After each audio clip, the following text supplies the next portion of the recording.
കൂടി ഇത് last road of India, അതാണ് ധനുഷ്കോടി. നമ്മൾ അവിടെ എത്തിക്കണം. ഏകദേശം ഒരു 2 കിലോമീറ്ററോളം ഞങ്ങൾ നടക്കേണ്ടി വന്നു.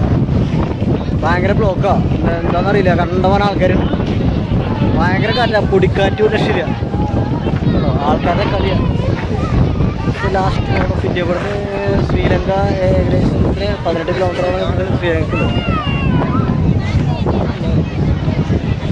നല്ല ക്ലിയർ വെതറാണെങ്കിൽ നമുക്ക് ശ്രീലങ്ക ഇവിടുന്ന് കാണാൻ പറ്റും.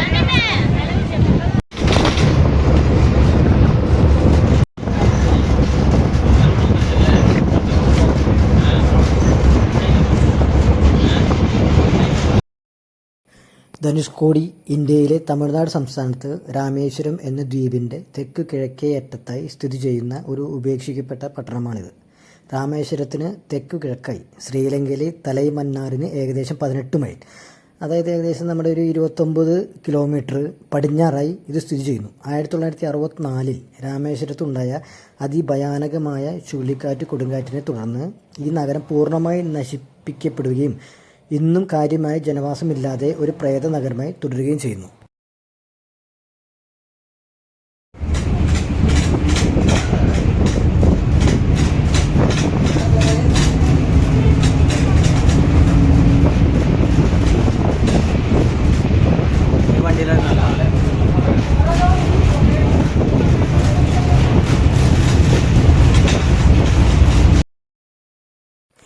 തമിഴ്നാടിൻ്റെ കിഴക്കൻ തീരത്ത് ഏകദേശം തെക്കോട്ട് മാറി മാന്നാർ ഉൾക്കടലിലേക്ക് നീണ്ടു കിടക്കുന്ന രാമേശ്വരം ദ്വീപിൻ്റെ തെക്കേ അറ്റമാണിത്. ഇതിനു കിഴക്ക് ഭാഗത്തെ സമുദ്രം ബംഗാൾ ഉൾക്കടലും പടിഞ്ഞാറ് ഭാഗത്ത് ഇന്ത്യൻ മഹാസമുദ്രവുമാണ്. ഒരു പഴയ തുറമുഖ പട്ടണമായിരുന്നു മുൻകാലത്ത് ധനുഷ്കോടി. ഇവിടെ നിന്നും രാമേശ്വരം പട്ടണത്തിലേക്ക് ഏകദേശം 18 കിലോമീറ്റർ ദൂരമാണുള്ളത്. വൻകരയുമായി ഈ ദ്വീപിനെ ബന്ധിക്കുന്നത് പാമ്പിൻ പാലമാണ്. ബ്രിട്ടീഷ് ഭരണകാലത്ത് ഇന്ത്യയും ശ്രീലങ്കയും തമ്മിലുണ്ടായിരുന്ന കപ്പൽ ഗതാഗതത്തിലെ ഒരു പ്രധാന കണ്ണിയായിരുന്നു ഈ ചെറിയ തുറമുഖം. ഇന്ന് ഇവിടം മത്സ്യബന്ധന വ്യവസായത്തിന് പേരുകേട്ടതാണ്. പുരാണ പ്രസിദ്ധമായ രാമേശ്വരവുമായുള്ള ബന്ധം മൂലം ധനുഷ്കോടിയും ഹിന്ദുക്കളുടെ പുണ്യതീർത്ഥാടന കേന്ദ്രമായിരുന്നു. 1964 ഡിസംബർ 22 മുതൽ 25 വരെ വീശിയടിച്ച ചുഴലിക്കാറ്റിൽ സമുദ്രനിരപ്പിൽ നിന്നും അധികം ഉയരത്തിലല്ലാതെ ഒരു വലിയ മണൽത്തിട്ട പോലെ കിടക്കുന്ന ധനുഷ്കോടി പ്രദേശമാകെ തകർന്നടിഞ്ഞിരുന്നു. എന്നാൽ 2004 ഡിസംബർ 26 സുനാമി ധനുഷ്കോടിയെ ബാധിച്ചില്ല. വെള്ളം അല്പം ഉയർന്ന ശേഷം പിന്നിലേക്ക് ഉൾവലിയുകയാണ് ചെയ്തത്. പുരാന ബിൽഡിംഗ്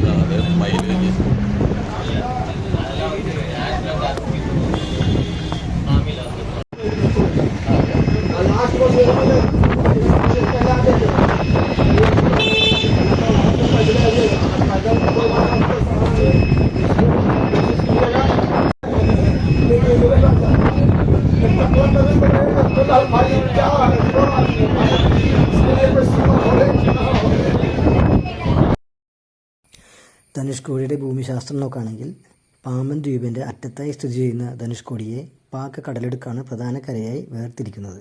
ശ്രീലങ്കയും ഇന്ത്യയും തമ്മിൽ കരമാർഗമായുള്ളതും നാമമാത്രമായ ഏക അതിർത്തി. ഏകദേശം 45 മീറ്റർ 148 അടി മാത്രം ദൈർഘ്യമുള്ളതും ലോകത്തിലെ ഏറ്റവും ചെറുതുമാണിത്.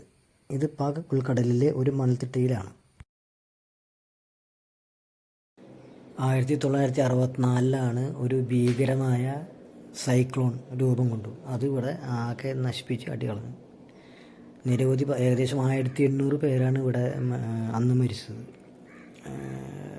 ഏകദേശം ഇപ്പോൾ ഒരു പ്രേത നഗരമായിട്ട് തന്നെയാണ് അതിവിടെ ഇപ്പോഴും നിലകൊള്ളണത്. ഇവിടെ 6 മണിക്ക് ശേഷം പ്രവേശനമില്ല. പിന്നെ വീടുകളോ കാര്യമായിട്ടുള്ള ഒന്നും അവിടെ ഇപ്പോൾ നിലവിലില്ല. എല്ലാവർക്കും ഒരു ഭീതിയോടെയാണ് ഇപ്പോഴും ആ ദ്വീപിനെ കുറിച്ച് അന്ന് 1964 കുറിച്ചും ആലോചിക്കുമ്പോൾ വരുന്നത്. അത് ഭയങ്കര ഭീകരം തന്നെയായിരുന്നു അന്ന് ആ സംഭവം നടന്നത്. എല്ലാം ഈ ദ്വീപിനെ തുടച്ചു നീക്കി. ഒരു ട്രെയിൻ തന്നെ ഒലിച്ചുപോയി. രാമേശ്വരത്തിന് ചുറ്റുമുള്ള തീരപ്രദേശം അത്യന്തം അപകട സാധ്യത ഉള്ളതാണ്. ജിയോളജിക്കൽ സർവേ ഓഫ് ഇന്ത്യ നടത്തിയ ഒരു പഠന റിപ്പോർട്ട് അനുസരിച്ച് കടൽ തീരത്തിന് ലംബമായി ഭൂമിയുടെ പുറം തോടിലെ ടെക്ടോണിക് ചലനം കാരണമായി 1948 1949 ധനുഷ്കോടിയുടെ തെക്കൻ ഭാഗത്ത് മാന്നാർ ഉൾക്കടലിനെ അഭിമുഖീകരിക്കുന്ന ഭാഗം ഏകദേശം 5 മീറ്ററോളം മുങ്ങിപ്പോയിട്ടുണ്ടെന്നാണ്. 1964 ഡിസംബർ 17 തെക്കൻ ആൻഡമാൻ കടലിൽ ഒരു ന്യൂനമർദ്ദം രൂപം കൊള്ളുകയും ഡിസംബർ 19 അതൊരു ഉഗ്രരൂപിണിയായ ചുഴലിക്കൊടുങ്കാറ്റായി മാറുകയും ചെയ്തു. 1964 ഡിസംബർ 21 അത് പടിഞ്ഞാറേ ദിശയിലേക്ക് ദിശ മാറി ഏതാണ്ട് ഒരു നേർരേഖയിൽ 250 മുതൽ 340 മൈൽ വരെ വേഗത ആർജിക്കുകയും ചെയ്തു. ഡിസംബർ 22 അത് ശ്രീലങ്കയിലെ വാവുനിയ കടക്കുകയും 1964 ഡിസംബർ 23 വരെ അർദ്ധരാത്രിയിൽ ധനുഷ്കോടിയിൽ ആഞ്ഞടിക്കുകയും ചെയ്തു. ആ ദിവസത്തെ കാറ്റിൻ്റെ ചലന വേഗത മണിക്കൂറിൽ 280 കിലോമീറ്റർ, തിരമാലകൾ ഏകദേശം 7 മീറ്റർ ഉയരത്തിൽ ആഞ്ഞു വീശുകയും ചെയ്തു. ഡിസംബർ 22-നുണ്ടായ ചുഴലിക്കാറ്റിൽ കണക്ക് കൂട്ടിയത് പ്രകാരം പട്ടണത്തിലുണ്ടായിരുന്ന ഏകദേശം 1800 പേർ മരണപ്പെടുകയും സ്റ്റേഷനിലേക്ക് അടുത്തുകൊണ്ടിരുന്ന പാമ്പൻ ധനുഷ്കോടി പാസഞ്ചർ ട്രെയിനും അതിലെ 115 യാത്രക്കാർ ഉൾപ്പെടെ ഒലിച്ചു പോവുകയും ചെയ്തു. പട്ടണം മുഴുവനായി ഒറ്റപ്പെടുകയും ഉപേക്ഷിക്കപ്പെടുകയും ചെയ്തു. ഈ പ്രദേശം ജീവിതയോഗ്യമല്ലാത്തതിനാൽ മദ്രാസ് സർക്കാർ ധനുഷ്കോടിയെ ഒരു ഗോസ്റ്റ് ടൗൺ ആയി പ്രഖ്യാപിക്കുകയും ചെയ്തു. 2004 ഡിസംബറിലെ സുനാമിയുടെ കാലത്ത് ധനുഷ്കോടിയുടെ തീരത്തെ കടൽ 500 മീറ്ററോളം ഉൾവലിയുകയും സമുദ്രത്തിലുണ്ടായിരുന്ന പഴയ പട്ടണത്തിൻ്റെ ഭാഗങ്ങൾ ഏതാനും സമയത്തേക്ക് വെളിവാകുകയും ചെയ്തു.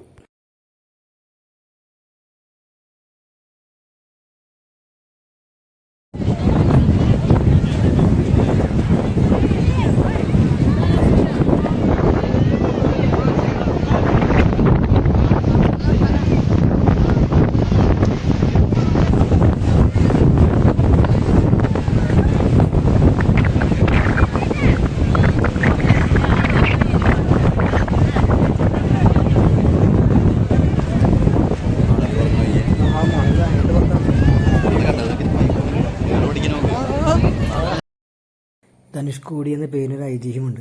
ധനുസിൻ്റെ അറ്റം എന്നാണ് ധനുഷ്കോടി എന്ന വാക്കിൻ്റെ അർത്ഥം. രാമൻ സേതുബന്ധനം തീർത്തത് ഇവിടെ നിന്നാണ് രാമായണം സൂചന നൽകുന്നു.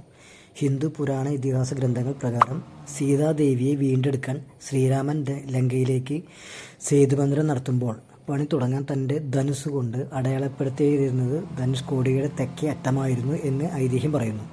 യുദ്ധാനന്തരം തിരികെ വരുമ്പോൾ രാവണൻ്റെ സഹോദരനും രാമഭക്തനുമായ വിഭീഷണൻ്റെ അപേക്ഷ പ്രകാരം ഭാരത തീരത്തെ ലങ്കയുമായി ബന്ധിപ്പിക്കുന്ന സേതുവിൻ്റെ ഒരറ്റം ശ്രീരാമൻ തൻ്റെ ധനുസിൻ്റെ അറ്റം കൊണ്ട് മുറിച്ചു കളഞ്ഞു. ലങ്കയിൽ നിന്നും രാക്ഷസന്മാർ തിരികെ ഭാരതത്തിലേക്ക് കടക്കാതിരിക്കാൻ വേണ്ടിയായിരുന്നു അത്. പൗരാണിക കാലത്ത് മഹോദധി എന്നറിയപ്പെട്ടിരുന്ന ബംഗാൾ ഉൾക്കടലും രക്താകരം എന്നറിയപ്പെട്ടിരുന്ന ഹിന്ദു മഹാസമുദ്രവും സംഗമിക്കുന്ന രാമസേതുവിലെ പുണ്യസ്നാനം, അതായത് സേതു സ്നാനം, രാമേശ്വര തീർത്ഥാടനത്തിൻ്റെ മുന്നോടിയാണ്. ശ്രീരാമൻ നിർമ്മിച്ച രാമസേതുവിൻ്റെ അവശിഷ്ടമെന്ന് വിശേഷിക്കപ്പെടുന്ന ഏകദേശം 18 കിലോമീറ്റർ നീളത്തിൽ ശ്രീലങ്കയോളം എത്തുന്ന പാറക്കെട്ടുകളുടെ ഒരു നിര ധനുഷ്കോടിയിൽ നിന്ന് ആരംഭിക്കുന്നു. ഭാരതത്തിലെ ഹിന്ദു വിശ്വാസപ്രകാരം കാശി തീർത്ഥാടനം പൂർത്തിയാകണമെങ്കിൽ രാമേശ്വരം ക്ഷേത്രദർശനവും സേതു സ്നാനവും കൂടി പൂർത്തിയാക്കേണ്ടതുണ്ട്. സംസ്കൃതത്തിൽ സേതു എന്ന വാക്ക് പാത, പാലം, മാർഗം മുതലായവയെ സൂചിപ്പിക്കുന്നു. ആധുനിക കാലത്ത് സേതു എന്ന വാക്ക് കൂടുതലായും ലങ്കയിലെത്താൻ ശ്രീരാമൻ നിർമ്മിച്ച പാലം എന്നതിനെ സൂചിപ്പിക്കാൻ ഉപയോഗിക്കപ്പെടുന്നു.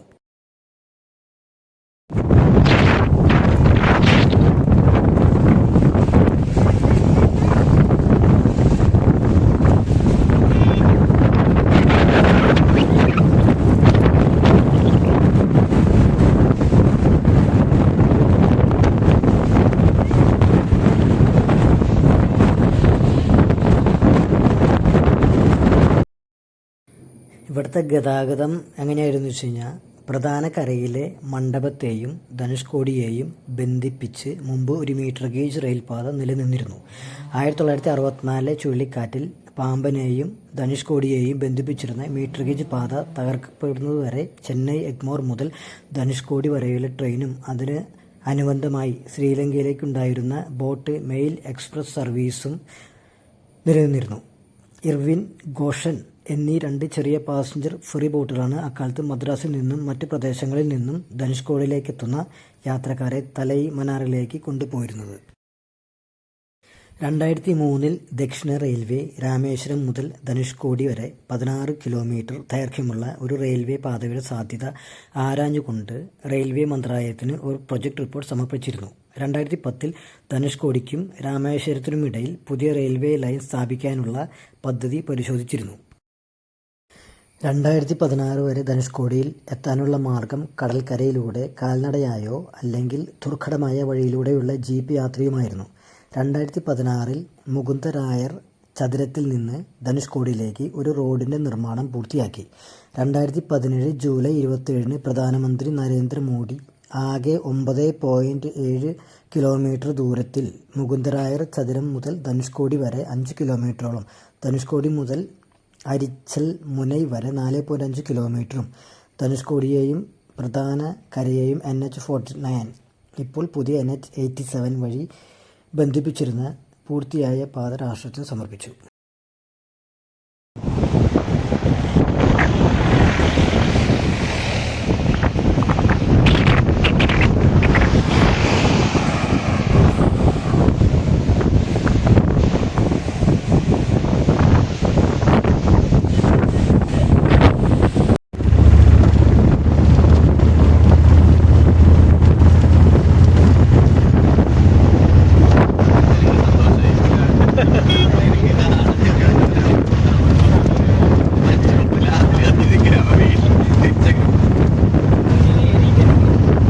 സൂര്യാസ്തമയം കണ്ടില്ലേ?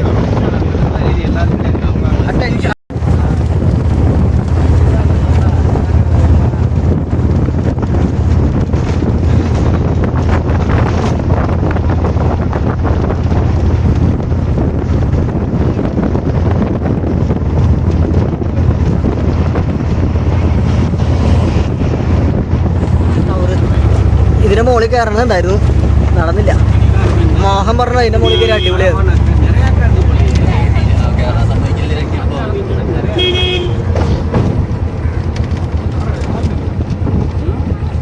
ധനുഷ്കോടി